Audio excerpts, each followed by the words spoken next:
Yasser Abu Shabaab, sosok kontroversial yang memimpin kelompok milisi anti-Hamas yang di-backing Israel, dikabarkan tewas dalam sebuah pertempuran di jalur Gaza.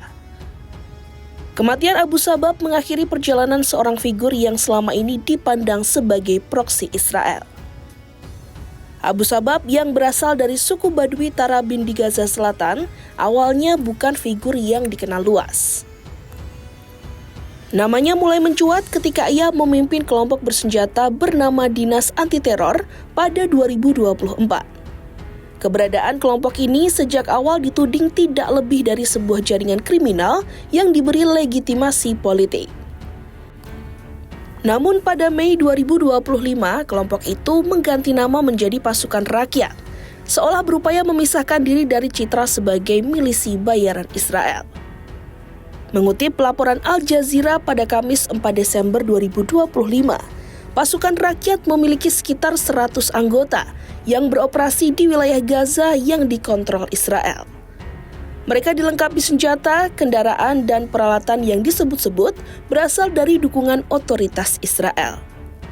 Kelompok tersebut berusaha menampilkan diri sebagai kekuatan nasionalis Palestina yang berjuang menyingkirkan Hamas.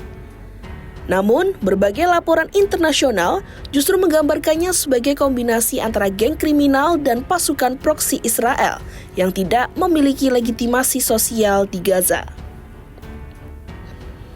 Meski Israel tetap memanfaatkan mereka dalam operasi-operasi tertentu, tujuan akhir kelompok itu tidak pernah sepenuhnya jelas, terutama karena minimnya dukungan masyarakat Palestina terhadap keberadaan mereka.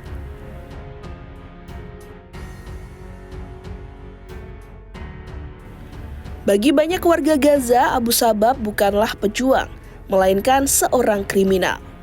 Ia pernah dipenjara oleh otoritas Palestina dengan tuduhan terkait narkoba.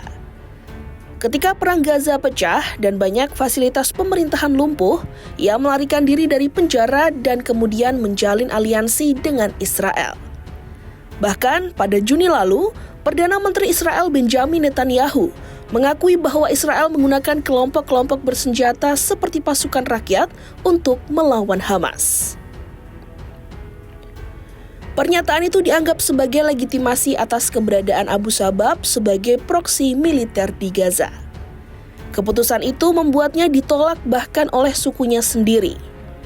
Banyak pihak menilai bahwa Abu Shabaab tidak digerakkan oleh motivasi ideologis, melainkan ambisi pribadi dan keinginan memanfaatkan kekacauan untuk memperoleh kekuasaan.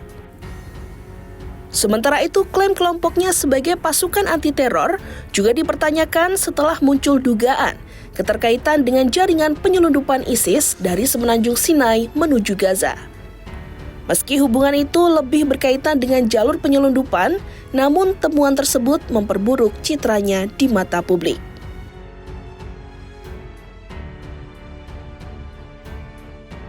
Pasukan Rakyat berusaha menunjukkan diri sebagai kelompok yang melindungi dan mendistribusikan bantuan kemanusiaan di Gaza, terutama di area yang dikelola GHF, atau organisasi kemanusiaan yang didukung Amerika Serikat dan Israel.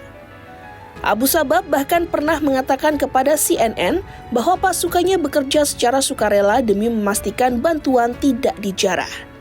Namun, temuan di lapangan berkata lain. Sebuah memo internal PBB yang dikutip Washington Post menyebutkan bahwa Abu Shabaab merupakan aktor utama di balik perampokan bantuan. Sumber keamanan di Gaza juga mengonfirmasi bahwa Pasukan Rakyat terlibat dalam penjarahan bantuan ketika warga tengah menghadapi kelaparan akibat blokade Israel dan rusaknya infrastruktur kritis. Tuduhan ini semakin menguatkan persepsi publik bahwa kelompok tersebut bukanlah pasukan rakyat, melainkan kekuatan bayangan yang memanfaatkan penderitaan warga Gaza.